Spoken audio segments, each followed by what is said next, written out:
The surface level understanding of Garry's Mod has changed over the years. What was once known for its vast and endless sandbox, where you could attach G-Man to a bathtub, slap on a few thrusters, and learn a few things about Newton's third law.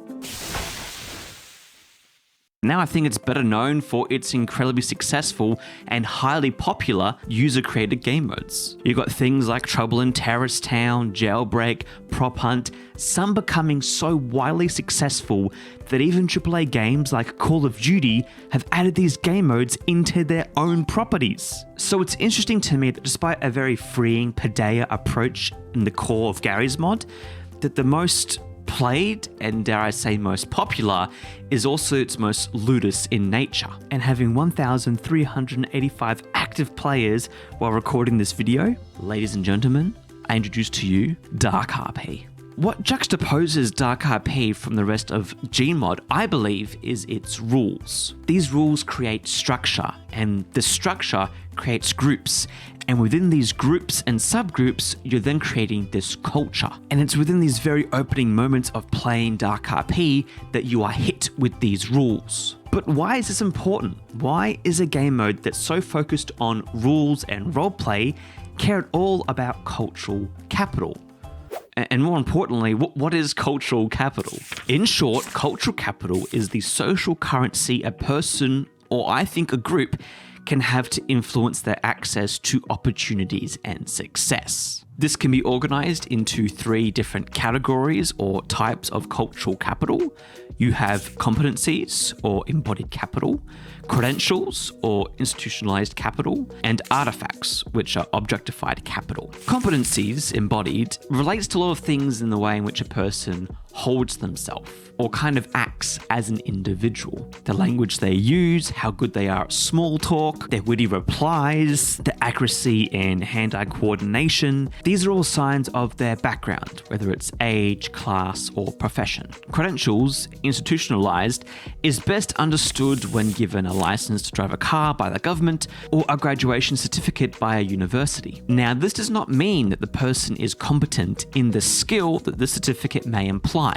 For example, a young person who only drove automatic cars, despite being qualified to drive stick, might not actually be competent enough in doing so.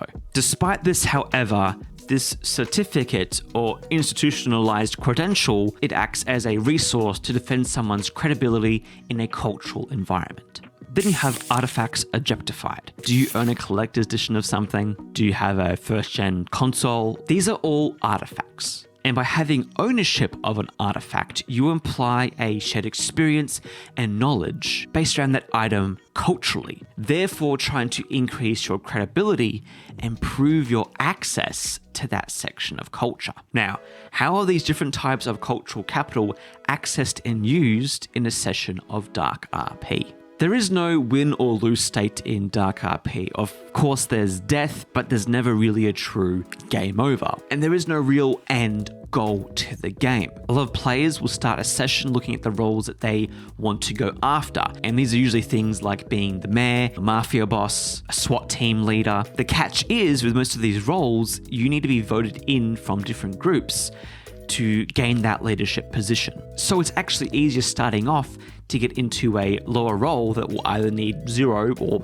less votes within that organization. As your institutional knowledge grows within an organization, those who uphold that organization's values and have proven themselves, whether it's through combat or roleplay scenarios, are usually then able to get the votes to have that higher authority and power. Their session playtime and their simulated training within the organization almost creates a form of credential capital. Some groups even have mock ceremonies or graduations where recruits are voted to higher positions of authority.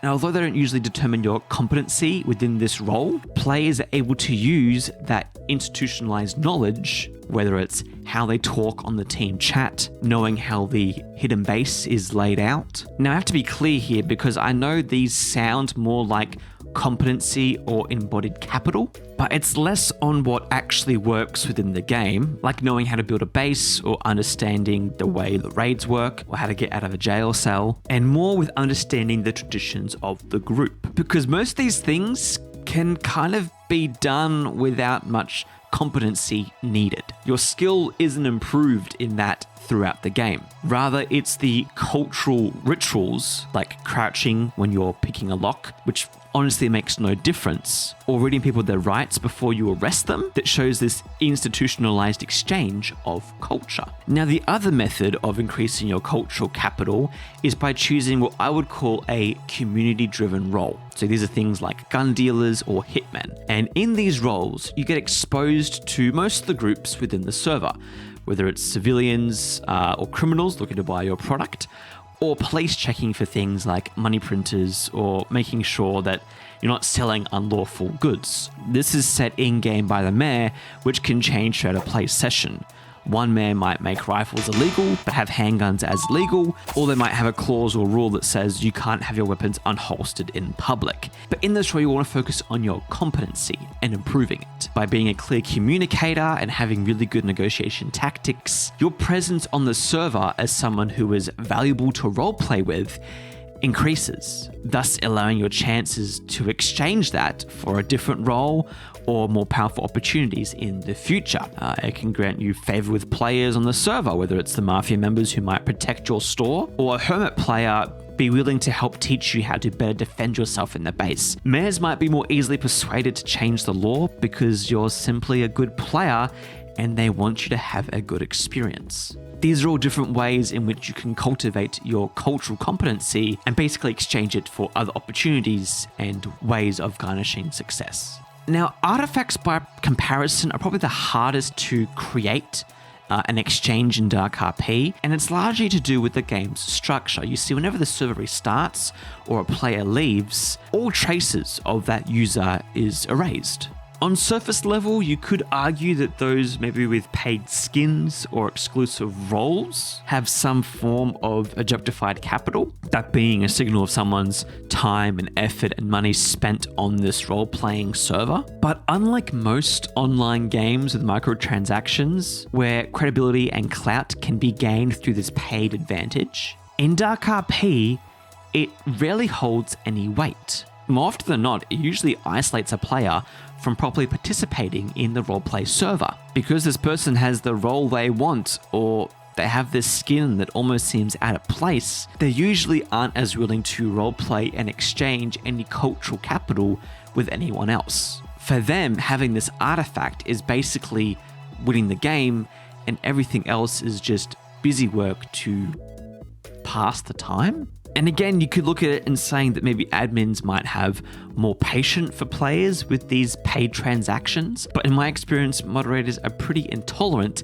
to any player that is abusive to the rules of the game. So to me at least, it seems like social influence and earn respect has more value in Dark RP than a Hatsune Miku skin.